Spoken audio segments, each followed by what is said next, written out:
Hey everybody, Josh Sigurdson of World Alternative Media here. I'm going to let a few people tune in. As many of you may have noticed, I did something quite rare recently, which was that I didn't post a video for a day. I've been really busy with all the kind of Christmas stuff and all that fun. But for the most part, I've been just working on what's next for Wham, and there's so much coming up in the near future. And one thing that I can't go without talking about here is Steemit. Now, I know you've heard about it before. I know you've heard me talk about it before. Steemit is basically cryptocurrency blockchain version of YouTube or of Facebook, sorry. And basically you get an account on there, you talk about what you would anyway on, Facebook, put up statuses, put up little posts. You don't have to, write a whole book. A lot of people put way too much effort into something where it's not just about the money, it's about the community on Steemit, because the community is great. They have an incentive not to troll because, their reputation score goes down, etc. But anyway, Steemit is the future, is the topic of this live stream. One thing I found amazing is over the last, I guess, since July 2016 is when I really started getting involved after Jeff Berwick of the Dollar Vigilante started announcing, hey, everyone should check out Steemit. I went on Steemit and, it was slow at first. It's always slow at first when you're building up something, building up a network, etc. But as I started posting, it grew and it grew, and I'm close to 4,000 followers now on Steemit. And what's incredible is that you post something there, people see it, they can upvote it. When they upvote it, you can either do 100% Steem power and grow your reputation and grow your voting power, or you can do 50-50 Steem power and SBD, Steem dollars. And recently, SBD has skyrocketed for absolutely no reason that I could think of other than it's being pumped. But all the same, if it's being pumped, it's doing a great favor to everyone that's not making a whole lot on there. See, just yesterday I saw one guy on Steemit that I've known. He's been a little bit down on Steemit because he's like, well, I'm not making a ton of money. And I mentioned, yeah, it says $7 and something on Steemit for your SBD. It's 7 Steem dollars. And at that time, those 7 Steem dollars were worth $88 in US dollars. So I basically said, hey, you should try and cash that out into Bitcoin. And that's getting people more into Bitcoin because, people with not a ton of support on Steemit, they're still making a good amount. My girlfriend just cashed out a few $100s the other day from a few posts about, fashion and some photography. I mean, it's absolutely incredible what Steemit's providing for people out there when you can go in and take some pictures of your local town or whatever, take some pictures of some buildings or something, post it on there. It doesn't look like you're making a lot, and then you cash out, and it's insane. And it's huge, huge for alternative media. I've had some serious issues on YouTube in recent days. They have basically cut off my monetization. And I'll get to your questions in a moment.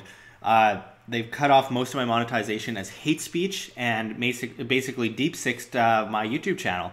And they're censoring subscribers. People are getting randomly unsubscribed. People aren't getting notified when they click notify to see what I'm doing. They're not getting any of that. And at the same time, Facebook was banning me from posting videos. And interestingly enough, it's a government-subsidized company, Google, and of course, there's the Anti-Defamation League that's in on this demonetization on YouTube. And it's totally insane that, it's like, oh, it's a private company. It's basically funded with billions of dollars by the government, and they're able to decide information. They have a monopoly on information, a government monopoly on information.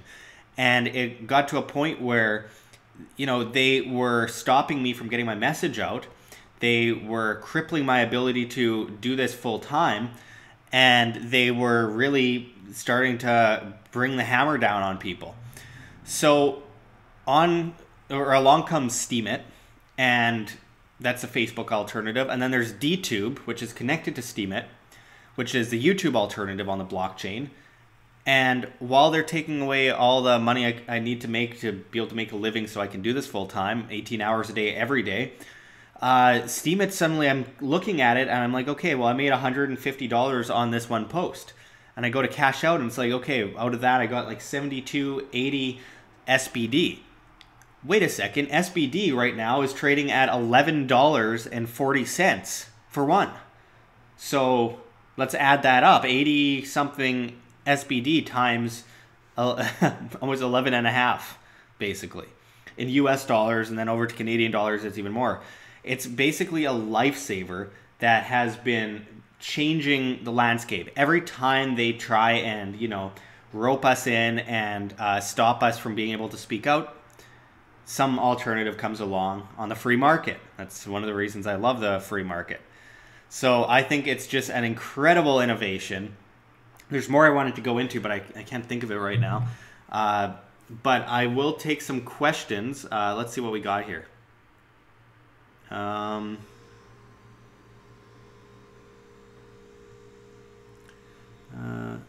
What's your price?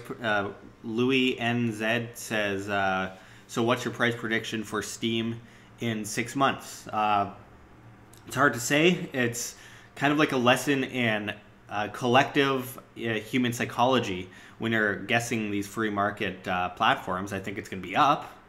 Not sure where. It should technically be at like $4.80, something around there. But a lot of people cashed out Steem about a month and a half ago, which brought it down a lot. Mostly, I think, in my opinion, I think a lot of it was in order to go to Steamfest in Lisbon, Portugal. People spent an insane amount of Steem on that and cashed out their Steem in order to pay for the trip, and I think that had an effect, and then it spooked other parts of the market and caused other people to sell off, and all the same, I think it's going to be climbing well above $4.50, $4.80, close to $5 in the coming months, and like it's been performing crazy lately, very volatile though. Let me look at coin market cap right now, where Bitcoin is trading at $14,969. Litecoin's at 145. Dash is at 689. EOS is at 374. Good discount on that. Let's look at Steem. It's in 31st place. I remember the days when it was in like the top 10 or in the top 20, but there's so many new cryptos now. But Steem is trading at $1.61 US at this moment. So it was up around $2 a couple days ago, I believe. SBD is the one that's kind of shocking. I'm going to look at SBD right now at Bittrex.com. Oh, man. Again, Bittrex is freezing up their Tether wallets. It's ridiculous. Can't even trade in and out right now. So Steem dollars at this moment is at $10.23. Now $10.29. It's all over the board. It's in the last 24 hours, it's gone around $19 and a low of like $5 and just up and down, side to side. You don't really know when to cash out because it's just all over the place. So you just take a risk and cash out at the highest number you possibly can. There's no pattern really that I'm seeing to this at the moment. It's kind of all over the place. I'm looking at the chart. I guess you can't see it. You guys, you can't see it, but I'm looking at this chart right now and it makes very little sense to me. I don't see any recurring ticks. Let's see here. Okay, so I'm going to answer a few more questions here. Let's see. Michael Ruiz asks, today would be a good time to buy more Bitcoin. Agree, Josh? I would agree. Anytime really is. Yeah, there's been a drop in the past days. I'm surprised it wasn't more. These healthy corrections need to happen in Bitcoin, and for some reason it hasn't really happened much lately. I think we're seeing the beginning of mass adoption. So many people are getting into the market. It's pushing that market up, and the more people get in, even people who don't know anything about Bitcoin, they're getting in. Your average soccer mom's getting in now. It's not just like the crypto anarchist nerds as it has been in the past. And so it'll be volatile, it'll be peaking, and people are still buying in, which is kind of pushing off the healthy correction that's necessary. But I don't think it's going to be a big deal. I think we're seeing a decent drop lately, and it's a good discount. Anytime I think is good. I think the market's going to be skyrocketing in the next year. 2018 is going to be amazing. Dan Dix from Press for Truth says, "Sup, yo. Sup, Dan." Let's see. And he's got a cool video now up on AI technology and all that, smart meters, that kind of stuff. Check out Press for Truth. Let's see what we have here for other questions.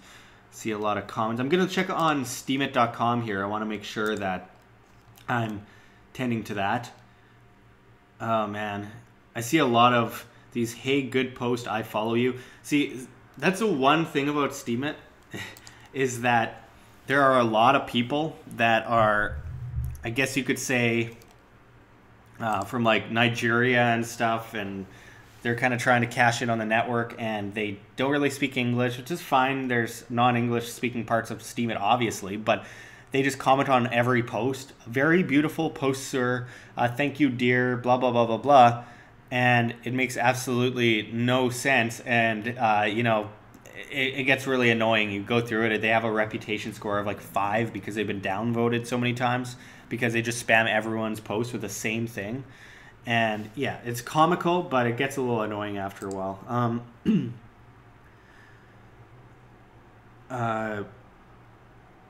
Monhan asks on Steemit.com, "Can we really do that? Ask directly on YouTube through Steemit?" Yeah, you could ask directly on the post on Steemit, and I'll go back to the post and read the comments on the post and answer them on YouTube.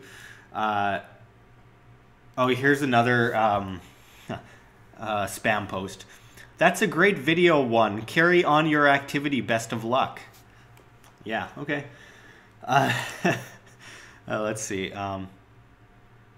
Dan Dix asks, "Has anyone sent you a super chat yet?" Yeah, actually, there's one guy named Michael Holiday who keeps coming online, which is weird. It was like at 1 p.m. and then at 5 p.m. and another time at 12 a.m. when I just randomly decided to live stream, and he's been sending me lots of super chats. I've very much appreciated it. Super chats are great because I can't get to every comment and question, of course, on the live chat.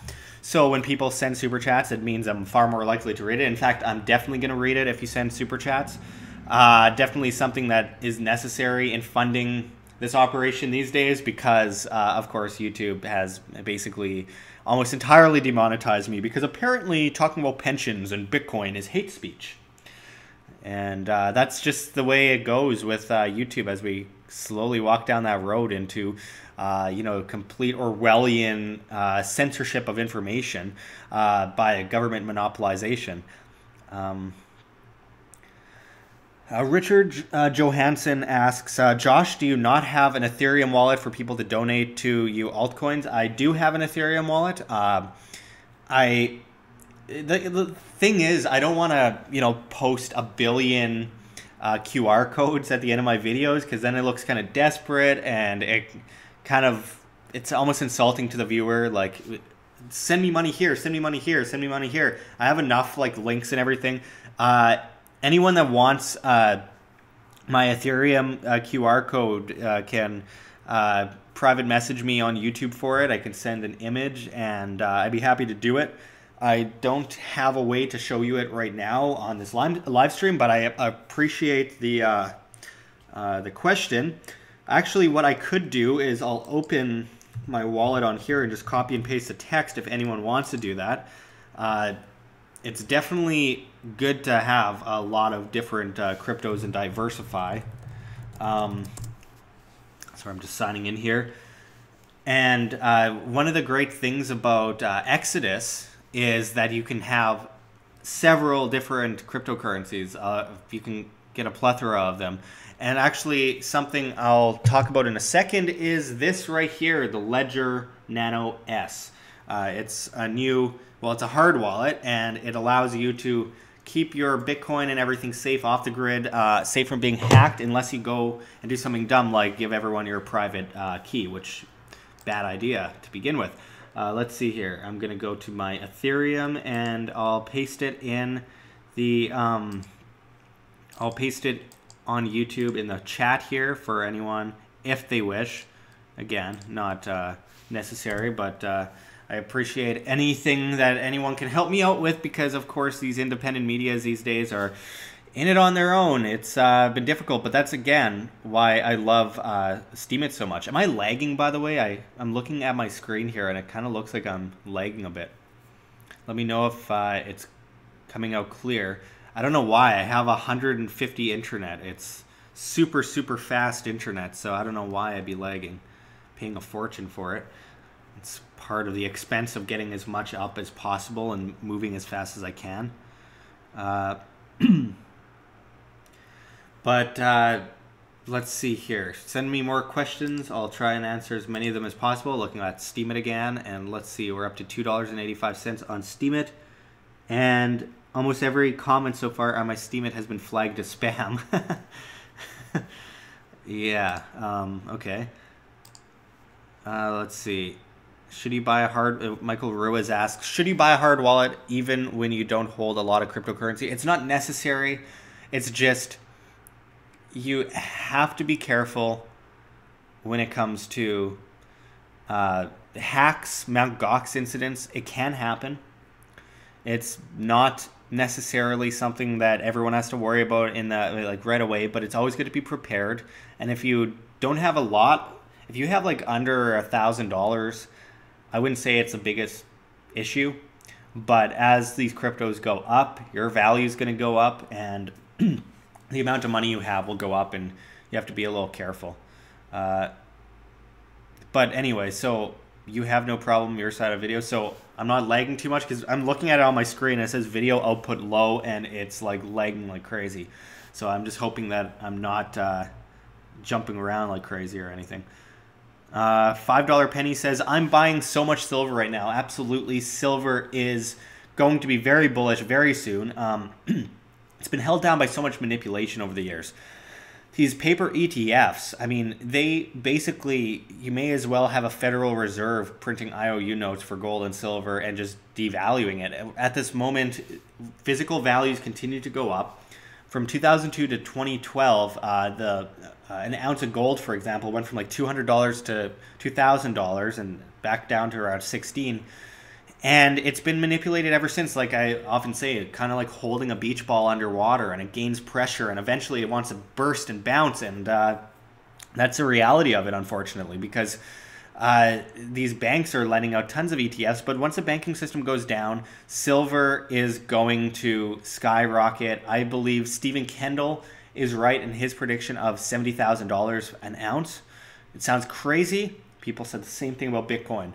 It's going to happen, I do believe, in my opinion, and then gold is going to go far and above that. I don't have an exact prediction on that, but gold and silver and cryptocurrency diversification is very important, especially in these times as the fiat system comes to its inevitable end, and we see people pulling out of the bonds markets, just debt-based derivatives everywhere. People want to get out of that system as soon as possible and stay decentralized. Mazri Hazin asks where to buy silver. There's a lot of places you can buy silver. I suggest like a local coin shop or something like that. I don't know where you live or what this deal is over there. I don't suggest buying it from the government or the banks because then you are in a system. And they've seized this stuff before, so you don't want to be putting yourself in any danger there. Though a bit of lead bullion would help in that case. Let's see here. And yeah, actually, someone's mentioning how silver is cheaper. Absolutely. The silver-gold ratio shows that silver will triumph over gold in the value or the percentage that it's going to go up when it's released from the stronghold of the government and banking system. Brian Dennison asks, what is the easiest way to buy crypto with a credit card or cash? Cash, an ATM. You can find Bitcoin ATMs in a lot of cities, but the fees are big, so just a warning on that. It'll pay off in dividends, but the fees are big. Then there's like websites like Quadriga, there's Gemini, which was created by the Winklevoss twins, etc. There's a few ways. I'm not one that has really bought a whole lot of crypto with cash. I've basically gotten donations over time and traded those donations on the market and made dividends off of that. Though I'm not touching it for a while, so it's kind of like a pension fund without the banker fraudulent manipulation of that and the theft by the state as well. So it's kind of like a free market version of self-sustainability, financial responsibility, your own little pension fund. Let's see. Steam, Ben N says, let's stick Steam. Steam is an amazing platform. How do I use Steam Power? Can I vote you up with Steam Power? Yeah, so you post something, someone can upvote you by clicking on the up arrow, much like a site like Reddit. And when they do that, depending on how much Steam Power they have, they will give you money, Steam, and it will also, it's like an investment. You get money back as a reward for upvoting, depending on how much people upvote after you. I'd always suggest sticking to after 30 minutes, because I don't believe, from what I remember several months ago anyway, I don't know if it's changed, you don't get a reward back for upvoting if it's before the 30-minute mark. At that point, it's a donation. But after that point, you can actually make dividends. I remember I upvoted one post by Jeff Berwick once of the Dollar Vigilante on Steemit, and weirdly, like about 7 days later when you get your payout, I check and I got like an insane reward from it, because I upvoted it when it was like $3, and then suddenly it went up to like $800 for that post. Now again, if you're just joining us, SBD, which is a token on Steemit, apart from Steam Power, which Steam Power can be converted into Steam. It's basically Steam. So basically, SBD has been skyrocketing like crazy lately for no good reason other than possibly being pumped. It's at $11.38 right now. So if you have like $30, times that by 11.3 or 11.4, it's absolute. Now it's just up to 11.67. It is incredible, guys. I can't even comprehend it, because Steam or SBD, Steam dollars, have historically stayed around $1. They've jumped before. There's a huge pump and dump before where I think it went up to like $22 randomly for like an hour, or not even an hour. And it is easily pumped, but it's one of those cryptocurrencies where when it's pumped, I'm like pretty psyched about it, because everyone has access to these SBDs by getting them as a token. And then say you make like what appears to be $100 on a post, you get like $56, $57 in SBD, or 57 SBD dollars, and then suddenly it goes up to like 11.67, and you got, $1,167 or something, or you times the 56, so I got that math totally wrong. I'm thinking the whole post together, but the point is, you make right now 11.6 times what do you think you're gonna make. So I've gotten a lot of people into Steam recently just based on that, because they just let it sit vacant. They went away from Steemit. Then they find out that, oh, I have like 20 SBD on Steemit, which I usually sell off personally. But lately I'm just waiting for a good time to sell off. It's hard to say.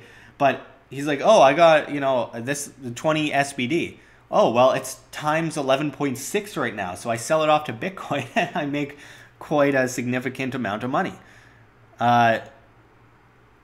And $5 Penny says, Steemit sounds like a good thing if you made a lot of videos, much better than YouTube. Absolutely. That's why DTube is good, because DTube is connected to your Steemit account. DTube, look, these guys are the future. They are also releasing tokens at Steam so that you can create your own, like, I can create a WAM coin, etc. as a token.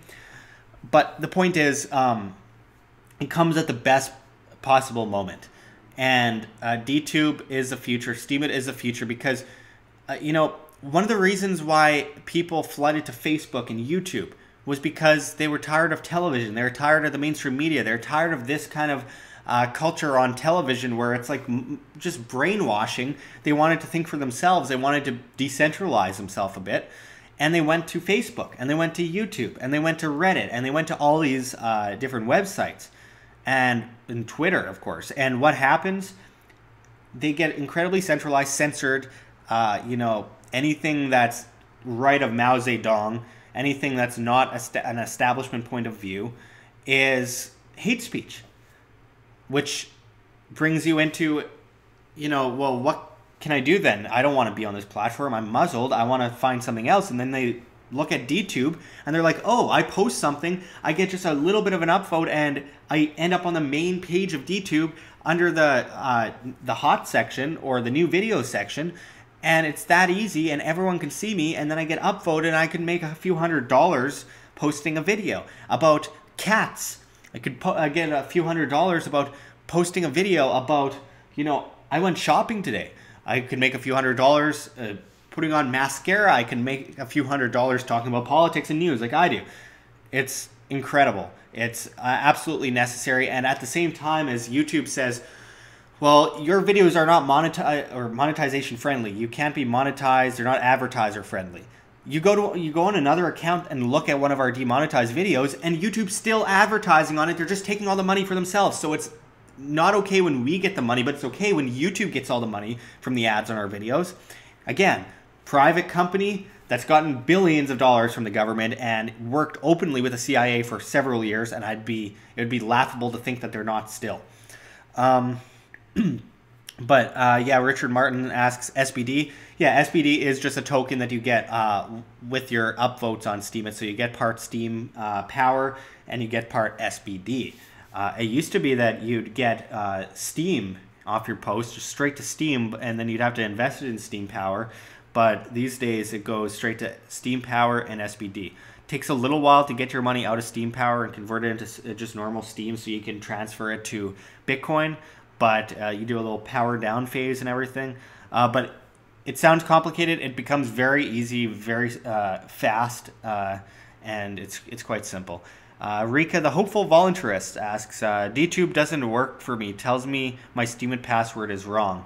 You're not supposed to use your Steemit password to sign into it. You have to use your, I believe it's your private, or no, your public key. Your public key. Don't put your private key. Your public key can be found in, let's see, your wallet. I think it's still in the wallet. Let me check right now for you. So you go to, yeah, okay. So you go to permissions, and you can see your posting key there, and I think you copy and paste that in. I don't think you're supposed to put in your actual Steemit password in DTube. I haven't actually signed in for a while. It's just automatic, but I don't believe you use your password on DTube. I think you sign in on Steemit and then put in your... Someone has to let me know on here, because I might be wrong. Full-Time Geek, you are... on here often. You just said DTube wants your posting key. Yeah. So Full-Time Geek, is that the private posting key or the public posting key? Because I totally forget. It's been a while since I put that in on DTube. And Rika, the hopeful volunteer, says, why, thank you. I knew I didn't know how to use Steemit properly. It's all right. It's something that we all have to kind of get used to. It took us all a while to get used to Facebook, I'm sure. I remember when I first got on Facebook, I was so resistant to it. I'm like looking at it. I'm like, what's going on? I guess I'll just post notes and poke people all day. Like, what am I doing on this thing? And then it took me a while, and the growing pains wore off, and then I realized, oh, I can do this on Facebook. I can do that on Facebook. Now I can't. I'll get banned for doing anything I want. But yet Full-Time Geek says it would definitely be the private posting key. Yeah, I should know that. So you go to your wallet. You go to permissions at the top beside the word balances. And then it'll say next to posting and all the nonsense, gobbledygook text, it'll say show private key. Click on that and copy and paste that into DTube when you sign in. That should set you on the right path. DTube's getting better. There have been a lot of bugs, but DTube's definitely getting better. Remember, people always say, well, why don't you create your own YouTube? Why don't you do that instead of complaining on YouTube about YouTube? Well, it's it's a fact that YouTube takes billions of dollars to fund itself. I mean, the guys that created YouTube had to sell it to Google because they couldn't keep up with the capacity of people and the bandwidth involved with all these people flooding onto YouTube. It was not what they expected. It's kind of like today with like the Bitcoin websites, exchanges. It's really hard to do things properly on there, because the systems keep going down because they aren't prepared for the mass entrance and adoption of the market. So yeah, people say, well, why don't you create your own YouTube? Well, when I get a few $1 billion, I'll do that. But DTube is proving itself to be really awesome.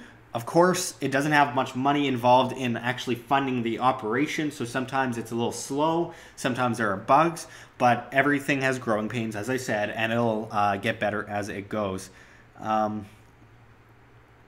Michael Ruiz asks, Josh, how does DTube self-improve and become better in decentralized structure, in a decentralized structure? I think that it's just all public demand, people...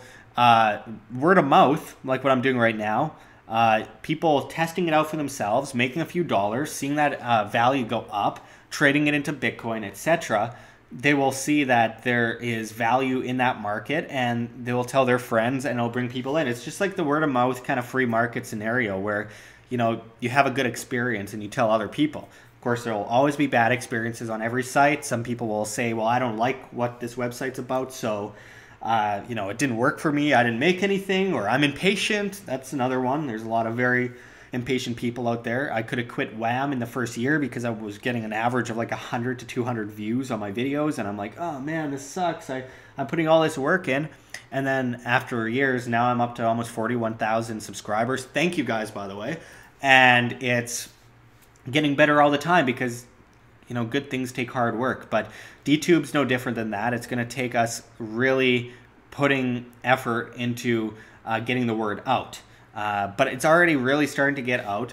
And with the dividends that are paying off, like I know I've mentioned it a few times already, but I just can't get over how much money is coming out of nowhere. Like SBD is trading ridiculously high. It's at $1, or it's at $11.83 as I look at it right now.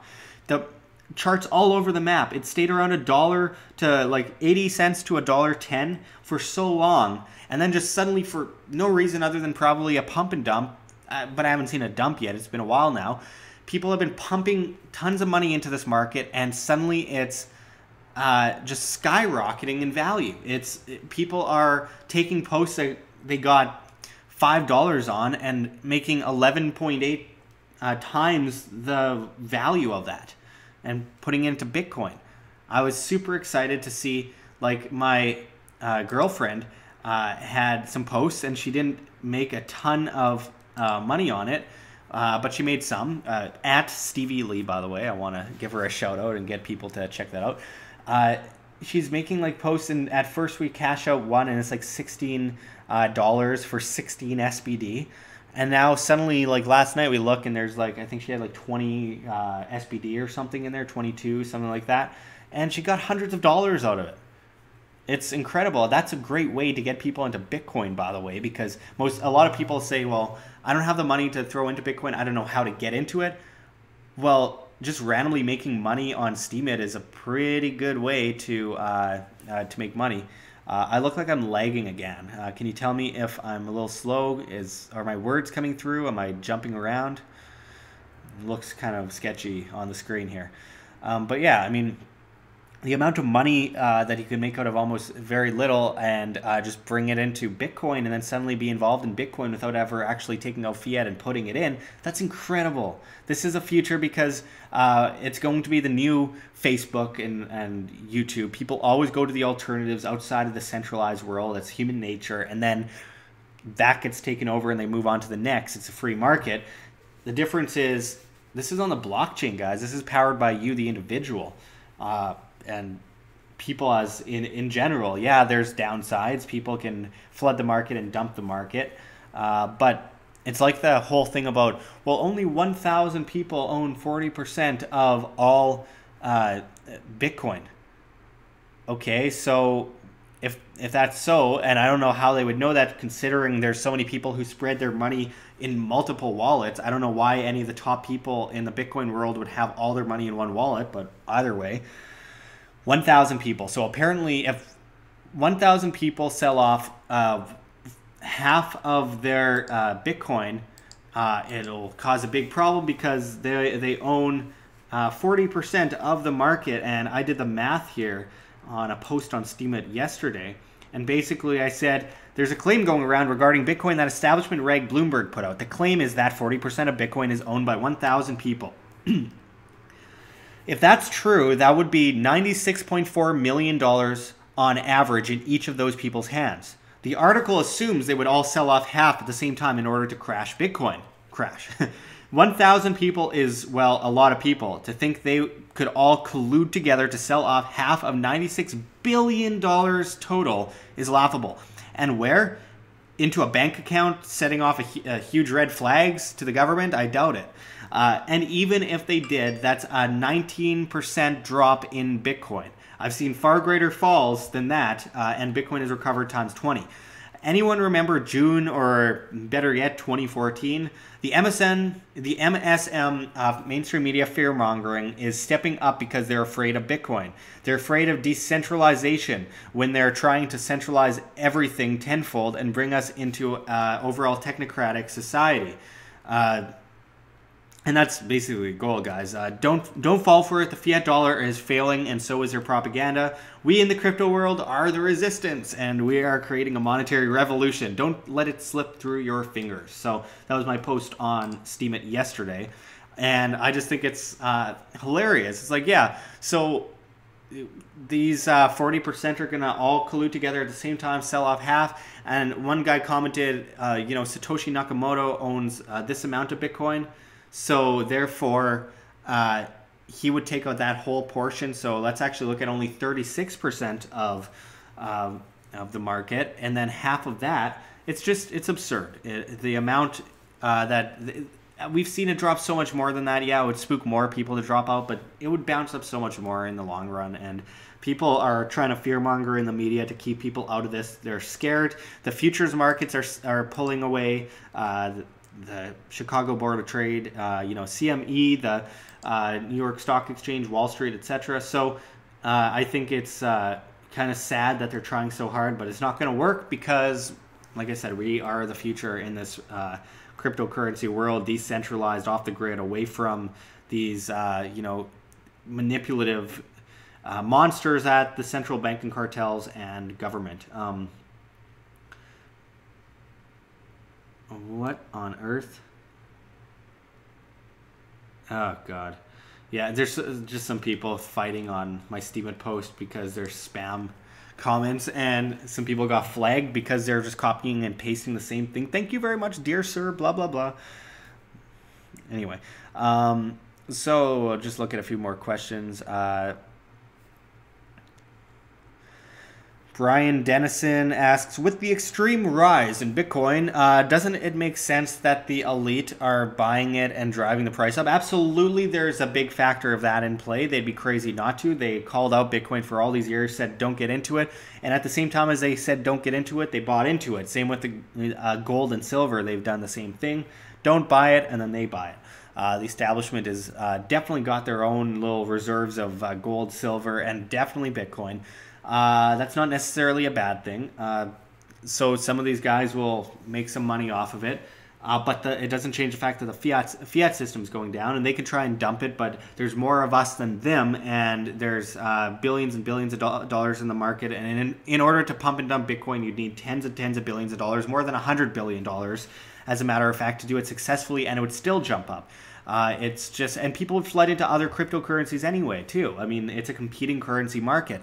So yeah, there's definitely a buy up on the part of the bankers. There's no doubt about it, because they are based in debt, and they see this coming to its inevitable end, and they want to protect their self like anyone. And shouldn't that be a big red flag to us that, oh, they want to protect themselves with Bitcoin. They want to protect themselves with gold and silver. Maybe I should do the same thing. I should do what the rich guys that are on the inside are doing. And I think that would be a good reason to go into it. Just like whenever China bans something, like they tried to ban ICOs, it'd probably be a good idea to get involved in whatever they're banning. They also banned Facebook and YouTube. Let's see here. Real shite. Yeah, says the Economist mag predicted digital currency for 2018 in the 70s. Yeah, actually, I think it was 1986. It was, the Economist, and they had a picture of the phoenix rising out of the ashes, and it said SDR 2018. special drawing rights, that is, at the IMF. There's a big difference, though, as we so often go into. If your money's in the bank, it's not yours, it's the bank's. And if your money's always going through the banks through digital transactions, legal tender laws, and centralization, it's never your money, it's always the bank's, and you are essentially enslaved to the government and banking system. And it's really important to, and Michael Ruiz mentions actually 1988. Yeah, you're right. So it's really important to know the difference between decentralized cryptocurrency and centrally planned digital currency put out by the government through legal tender laws, etc. That's what they're aiming for. They're doing that in China. They're doing that in India with the Aadhaar system, retina scans, etc. They're doing that in Australia. They're doing that in Sweden. Sweden, like, it's crazy. Only 1% of transactions are done in cash. They're trying to roll out that whole hand tap thing. They're trying to put chips, RFID chips, in Olympic athletes for the next Olympics. They actually gave everyone on these Olympic teams gloves for Visa where you tap your hand already. They're already programming us to, they want us to be used to this kind of situation, and we got the tap on our credit cards and debit cards. Present your hand, right? And this has been going on for a long time. They've been pushing it forward for a long time. M0 in the United States, which is cash and coin in circulation, is dropping drastically. We're seeing similar things in Canada. So yeah, it's a big issue. They really want to unroll this whole cashless society, this technocratic society, which has been pushed by the Trilateral Commission for a long time, going back to when Kissinger met Mao Zedong in China against Nixon's wishes. And then these trade deals came up with China, leading to the Trilateral Commission under Zbigniew Brzezinski with Jimmy Carter, and then moving on through that into this technocratic system that China has a power shift. The IMF is talking about moving their headquarters to Beijing. All that, very sketchy, very nefarious. They have been talking about that SDR, global currency, based in digital technology since the 1980s, 1988. And it's another reason why we have to look at cryptocurrency. Cryptocurrency is the exact opposite. It's decentralized. But anyway, I would say that there's a chance that they're not going to get there. The central banking system is desperately trying to push interest rates up in order to drop them out enough to be able to save the economy, to centrally plan for a couple more years on. They dropped it 5.5% after 2008 to 2012. They don't need to drop it significantly lower. And in order to do that this time, they will have to go into negative interest rates, much like Sweden's gone into negative interest rates. This is going to cause a massive calamity. So they're desperately trying to move into cashless because there can be no runs on the banks in a cashless society. There can be bail-ins where their money disappears, and it's not their money because it's in a bank. The bank owns your money. You're lending it to the bank, but with also these things by the ECB, Mario Draghi pushed forward this idea that, well, in the future, I think it was Amendment 13 or 14 at the ECB's recent disclosure agreement. I forget what on earth it was called. Anyway, it was that you will not get insured on your bailed-in money. So already it's like a 3.3% tops insurance in places like Canada if they bail in your bank account, which means just take your money out to pay off crazy debts. Now it's zero possibly, and with that you can't do a run on the bank because it's all digital and they just like press a button and it's gone. Bitcoin is decentralized. You can't manipulate it. It's based on mathematical fundamentals that cannot be changed. So with that said, there's a very big difference, and I think that it's important to understand that. Decentralization versus centralization, quantitative easing versus free market demand, very different situation. Let's see. We've got a few comments here. Sorry, I can't get to all of them. Dream Builder says, keep up the good work, Josh. Love your videos. Got to run. Have a good day, sir. Let's see. Pete Kingston asks, what's up with Bitcoin Gold? I have absolutely no idea. They didn't even have like a market cap for almost a month. I am very confused by the whole Bitcoin Gold situation, and I'm personally not in it. I can claim some. I don't know. We'll see in the future. Has to prove it to me before I'm going to really put any effort behind it. I've been impressed by Bitcoin Cash. Also kind of disappointed. I'm still kind of on the fence about that. You know, I did a video talking about Bitcoin Cash saying, you know, does the market believe it's a new Bitcoin? The market seems to think so because there was a mass exodus of Bitcoin into Bitcoin Cash. Roger Ver assures us that he didn't pay shills to, or have shills for Bitcoin Cash, spam the network for Bitcoin. So I believe him because I like the guy. I've met him, very good, decent individual.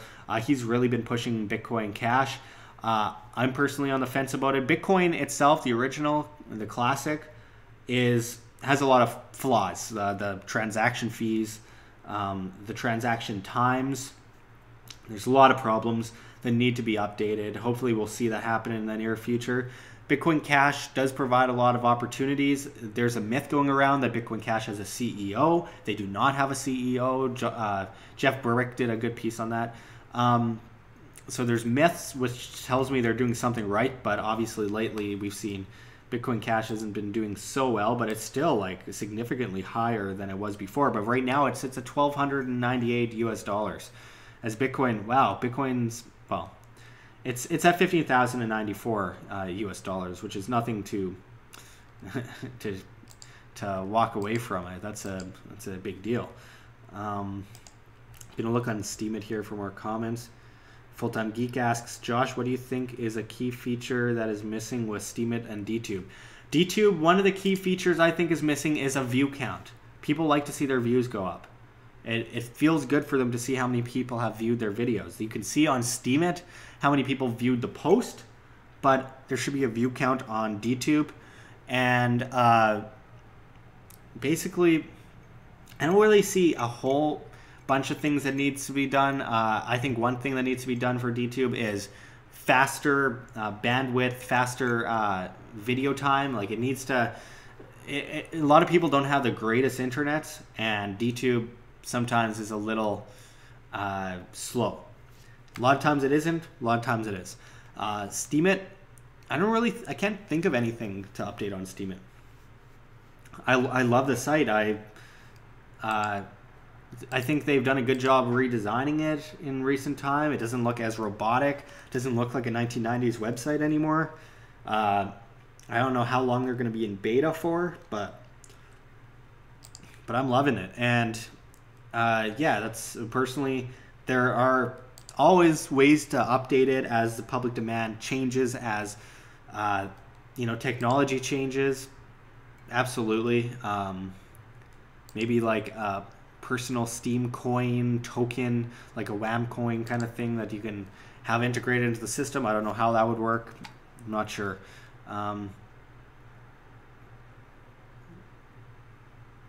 Okay, I'm sorry. I'm just reading a comment here. Brian Dennison says, "Hey Josh, I saw your video on cannabis legalization in Canada. You should do one of these live streams about it. I've been investing in weed stocks for the past couple of years, and it's very lucrative. No doubt that it's lucrative. I've actually talked a bit about this in past live streams. I don't have a whole lot of time left because I'm going to have to go, but weed stocks, yeah, absolutely. It's a ground floor of a massive industry that's only going to explode as time goes on. Same with hemp.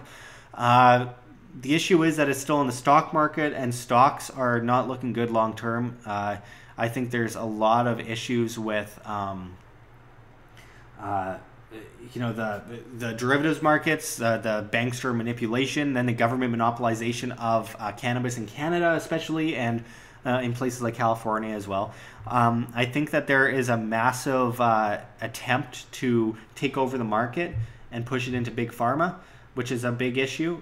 It'll grow in value, but I think that we're going to see it bubble due to banker manipulation. I think that that is something that we really have to be very, very careful of, or else, you know, we can lose out a lot. But I think long term, yeah, weed stocks are good.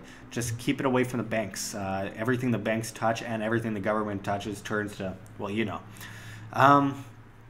All right, Matthew Blanger Camden. I'm sorry if I pronounced your name wrong, which is dumb because I'm part French, and I think that's a French name. He says, love Steemit, happy Christmas on a super chat. Thank you very much for the $10, sir. I really appreciate it. We can't do it without people helping support the efforts here. Like we said earlier, we're being very much demonetized. But I'm telling you guys, get on Steemit.com. What are you waiting for? The worst thing that can happen is you post and you make a few cents. You post what you would on Facebook anyways, and you make a few cents. The best thing that could happen is you can make a fortune, and then you can put it into Bitcoin, and you can watch it grow in dividends. You can trade some out of Bitcoin into other cryptocurrencies. You can get started in these things without having to put cash or fiat in. You can just watch it grow. I mean, it's incredible. I really, really recommend people getting on Steemit.com. We have to pull away from these dinosaur social medias like Facebook, like Twitter, like YouTube.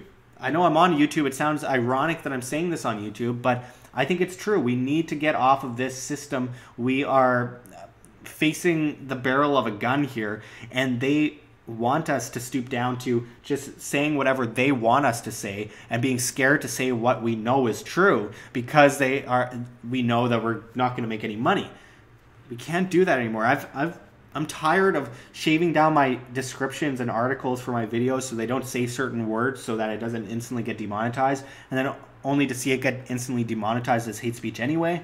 We need to move away from that, and I'm not going to completely move away until everyone starts to really flood to there. I'm doing both at the time because if I just leave YouTube altogether, I will not be able to support myself and would not be able to afford rent and food. So I got to still make some money on YouTube to have some money going into into fiat so I can pay my landlord, etc. But I think that Steemit is the future. I really want people to get on Steemit.com. It is incredible. I can't believe how much it's changed my life. It's changed most people's lives that I know of who I got on there. People have been hesitant, and then they get on there and they realize, wow, I'm suddenly making a lot of money. And as I said, like SBD, Steam dollars are crazy. At this moment, it's at $11.53. So you make 10 SBD, and then you make 11.53 times that amount. I mean, that's incredible. You make a post and you're like, oh, well, I'm getting $10. Oh, wait, no, I'm getting $110, and or $115, I should say. That's incredible. So, and that's US dollars. If you're in Canada, it's a little bit more if you want to count it that way, even though it's all worthless fiat, but you can put it into Bitcoin, etc. Or you can just cash it out and pay your rent. I know some people, actually, as a matter of fact, that are paying their rent in Mexico with Steemit. I know one woman who wrote posts about how she worked 2 jobs and still couldn't afford her family due to taxes and due to all these debts that she had. And she wrote those posts on Steemit and made so much money that she was able to quit one of those jobs and make more money than she was before on just posting on Steemit. It's incredible. It's a future. Please check it out. Like I said, the worst thing that can happen is you make a few cents, which is unlikely you'll make more than that. You'll definitely make more than that. But the worst thing that can happen is you make a few cents. The best thing that can happen is you make a fortune. What's wrong with that? You don't have to be a crazy writer. Talk about your day. Talk about what you did today. Talk about your life experiences. Talk about things that you've done in your life. Talk about places that you've gone in your life. Talk about something you saw in the news, your opinion on it. Talk about a TV show you saw and what your opinion on that is. Just use the main tags on the main page. Try and incorporate as many of those as possible. Use all 5 available tags. Write a decent title with capital letters at the beginning of each word. And use a picture. Make sure to include a picture in your post because you'll want a thumbnail. But it's really quite simple, and I really recommend it. Again, thank you very much, Matthew Belanger Camden. I really appreciate the $10 super chat. It definitely means a lot to me. Rika, the hopeful voluntarist. Rika, do you go by another name somewhere? I seem to recognize your picture there as someone that I've been following on Facebook, I think, for quite a few years. Anyway, she says, YouTube needs to be inundated with liberty-minded videos. Everyone start making videos. Even if you think they suck, people need to have shoved down their throats. Absolutely. that's another part of YouTube, right? One of the great things about YouTube is, and it's one of the only good things about YouTube, is that you get new people on board. You're not just preaching to the choir, because it can reach anyone. So you go on DTube, and that's the one downside to DTube, is it's mostly like-minded people. And when you're trying to educate people, you can't really educate if you're just speaking to the choir. While it's great to speak to the choir and have great conversations with all you folks here at WAM, it's really important to reach new people and bring them over. That goes without saying. So I think that that's one of the issues that DTube has, and one of the good sides of YouTube. But we need to slowly bring people over to that side. I want to see cooking videos on DTube. I want to see animal, cat videos, all the unimportant stuff too, you know, just the stuff that you see on YouTube, because we need everyone to head over there so we can have a fluctuation of information among the people that are on there, and actually be able to grow people's minds, grow something out of it, instead of, you know, talking in an echo chamber. That's really important. Yeah. Brian Dennison says, bro, you need to get out of Canada. The cost of living is ridiculous, and you make money online, so you can move to a paradise. Set up a Belize IBC and pay no tax. Yeah, Belize, it wasn't really my idea, but of place to go. I was kind of more thinking of Mexico, or get a passport to Liberland with our friend Vít Jedlica. There's also, you know, a few places. What's that place that Roger Ver got a passport for? Jan Mayen, or no, it's Svalbard, something like that. Yeah. Anyway, it's there's tax havens around the world. I definitely need to get out of Canada. We're taxed from every single angle. We got the income tax, which is just fraudulent. All taxation is theft, by the way, but income tax, business tax, property tax, sales taxes from the GST, MST, PST. We got carbon taxes, eco taxes, which are taxes on basically everything. We got you know, capital gains taxes. You know, I could go on for an hour. There's so many taxes, and we need to find a way to avoid that system at all costs. And you know, I've thought of getting passports for other countries, and you know, becoming citizens of those countries, and doing that. But it's a lot of work, and in some cases, a lot of money. But anyway, Brian Dennison says, I'm from Windsor and it sucks. Yeah, I've been there. It's, yeah, I'm not going to insult municipalities or anything, but I've been all around Canada. Canada is a beautiful country, first of all. There's a lot of amazing places in Canada. I love the countryside. Not really on the prairies so much. The prairies are kind of boring. Just like fields for as far as you can see. Just keep going and it's more fields, and it's like, oh, I saw that already. It's deja vu. But I think it's important to actually divide the beauty of the country from the nationality, the country as a government, and then of course the individuals within the country, without looking at it as a collective, but people that you meet on the street. There's that myth about Canada being very friendly. I don't really see that too much, but with that said, I think people are kind of rude everywhere I go. So that's the way it is, I guess.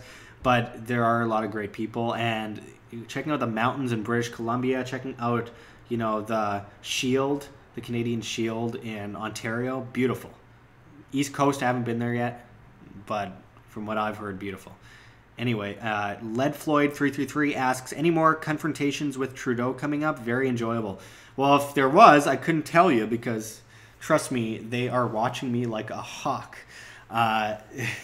Thing is, like, after confronting Trudeau 4 times, yeah, I don't think I'll get away with it so easily in the future, though I know that many of the cops that surround him don't like him very much. But with that said, I got a press pass somehow last time. I have no idea how I got that, and it was just unbelievable luck, but his whole security team recognizes me now. They recognized me and almost tased me when I chased after him 2 days before the election in 2015 and confronted him. They tackled me at the Liberal convention in May 2016 for going up to him and tapping him on the shoulder, which wasn't the best idea. They tackled me on the streets of Vancouver at the Gay Pride Parade in 2016 when I jumped a fence and ran at him to ask him a question, because I had like one opportunity and then my mind just starts going and I'm like, I'll just run up to him and ask him a question like a normal human being.